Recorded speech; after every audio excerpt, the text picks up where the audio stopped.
મુઝફ્ફરનગરના રહેવાસી ચૌધરી સુદેશપાલ મલિક કે જેઓ પોતે 65 વર્ષના છે અને એમના માતા 92 વર્ષના છે, તો આ સુદેશપાલ મલિક માતાને બળદગાડામાં બેસાડીને પોતે આ ગાડું ખેંચીને માતાને મહાકુંભની યાત્રાએ લઈ જઈ રહ્યા છે। નમસ્કાર। ઉત્તર પ્રદેશના મહાકુંભમાં માની મમતા અને પુત્રનો પ્રેમ એ ચર્ચાનો વિષય બન્યો છે। સોશિયલ મીડિયા પર એક એવો વિડીયો વાયરલ થયો કે જે જોઈને લોકો એમ કહી રહ્યા છે કે ખરેખર શું આવા સંતાનો પણ હોઈ શકે। બુલંદ શહેરની અંદર એક એવું દ્રશ્ય સામે આવ્યું કે લોકોને આજે કળિયુગમાં શ્રવણની યાદ આવી ગઈ। તો આના વિશે તમારી સાથે વાત કરીશ। મારું નામ રાજેશ શાહ છે અને તમે જોઈ રહ્યા છો ગુજરાતના સૌથી મોટા ડિજિટલ ન્યૂઝ પ્લેટફોર્મ ખબરછે.com। સોશિયલ મીડિયા પર એક એવો વિડીયો વાયરલ થયો છે અને એકદમ ઝડપથી વાયરલ થઈ રહ્યો છે। બધા જ આ વિડીયો જોવા માટે આતુર છે, કારણ કે મુઝફ્ફરનગરના રહેવાસી ચૌધરી સુદેશપાલ મલિક કે જેઓ પોતે 65 વર્ષના છે અને એમના માતા 92 વર્ષના છે, તો આ સુદેશપાલ મલિક માતાને બળદગાડામાં બેસાડીને પોતે આ ગાડું ખેંચીને માતાને મહાકુંભની યાત્રાએ લઈ જઈ રહ્યા છે। હવે આ દ્રશ્ય જ્યારે રોડ પર મીડિયાવાળાએ જોયું તો મીડિયાએ એનું કવરેજ કર્યું અને આ વિડીયો એટલો બધો વાયરલ થયો, કારણ કે આજના જમાનાની અંદર લોકો આવી કલ્પના બી નહીં કરી શકે કે માતાને લઈને કોઈ 65 વર્ષનો વ્યક્તિ કે જે પોતે પણ સારી રીતે સક્ષમ હોઈ નહીં શકે, એ માણસ આજે એની 92 વર્ષની માતાને આવી રીતના ખેંચીને મહાકુંભના સ્નાન કરવા માટે લઈ જાય। અને આ કોઈ નાનું મોટું અંતર નથી। આ આખું જે અંતર છે એ લગભગ 800 કિલોમીટર જેટલું થાય। એટલે તમે જસ્ટ વિચાર કરો કે તમને અહીંયાથી 5 કિલોમીટર એકલા બી ચાલતા જવાનું હોય તો ફાંફા પડી જાય, તો આ માણસ 800 કિલોમીટર એની માતાને બેસાડીને અને પોતે આ ગાડું ખેંચીને લઈને જઈ રહ્યો છે। હવે મીડિયાએ એમને પૂછ્યું કે ભાઈ શું કામ તમે આ તમારી માતાને આવી રીતના બળદગાડામાં બેસાડીને લઈ જઈ રહ્યા છો? તો સુદેશપાલે એમ કીધું કે મારી માતાનું એક બહુ મોટું ઋણ મારા માથા ઉપર છે। 25 વર્ષ પહેલાં જ્યારે મારા ઘૂંટણ એકદમ ખરાબ થઈ ગયા હતા અને મને ચાલવામાં પણ મુશ્કેલી પડતી હતી, એ વખતે મેં બધા જ પ્રયાસ કરી જોયા, બધા ડૉક્ટરોને બી બતાવી જોયું, પરંતુ મને કોઈ રીતે સારું નહોતું થતું।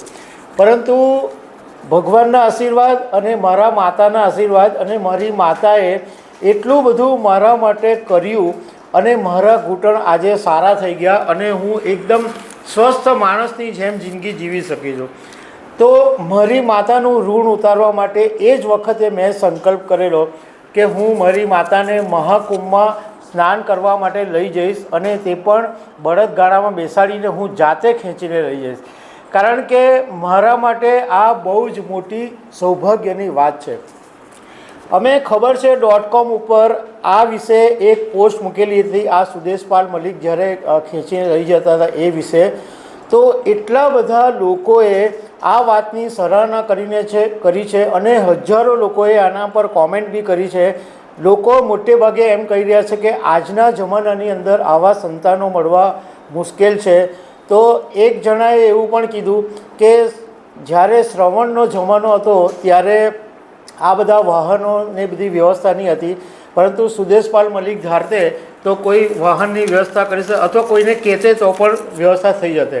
પરંતુ ઘણા બધા મોટે ભાગના લોકો તો એમ જ કહી રહ્યા છે કે આ માની મમતા અને સુદેશ ચૌધરીનો પ્રેમ છે એ ચર્ચાનો વિષય છે અને આ ખરેખર એક મહાન માણસ છે કે પોતાની માતા માટે આટલું કરી રહી છે। બાકી આજના સંતાનો તો માતા પિતાને ભૂલી જાય છે અને એકલા રહી જાય છે। તો એવા સમયની અંદર આવો માણસ મળવો બહુ મુશ્કેલ છે। આ એક વિરલ વ્યક્તિત્વ છે એવું પણ લોકો કહી રહ્યા છે। હવે જ્યારે આ સુદેશપાલ માતાને ખેંચીને જઈ રહ્યા છે તો ભગવાનના નામનો નારો બી સાથે સાથે લગાવતા જાય છે. ત્રિવેણી માતાની જય, ત્રિવેણી મહાપ્રયાગની જય, એમ પોતાનો નારો લગાવી અને પોતાની ઉર્જા બનાવી રહ્યા છે. અમને એવું પણ જાણવા મળ્યું કે આ સુદેશપાલ છે એ દરરોજના 50 કિલોમીટર યાત્રા કરે છે. 50 કિલોમીટર એટલે તમે વિચાર કરો કે આપણે જો સુરતમાં રહેતા હોઈએ તો અહીંયાથી નવસારીથી પણ થોડુંક આગળ થાય. અહીંયાથી સુરતથી નવસારી 45 કિલોમીટર છે, તો એનાથી આગળ થાય. તો અહીંયાથી નવસારી સુધી દરરોજ આવી રીતના ગાડું ખેંચીને જવું એ નાની મોટી વાત નથી.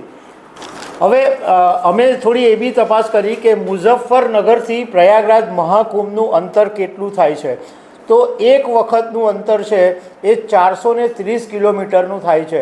એટલે 2 બાજુનું તમે અંતર ગણો તો લગભગ 860 કિલોમીટર જેટલું થાય છે.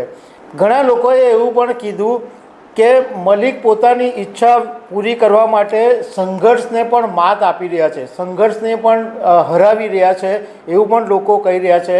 અને કેટલાક લોકોએ તો એવું પણ કીધું કે આવો સંતાન મળે એવી દરેક માતા ઈચ્છા રાખે છે.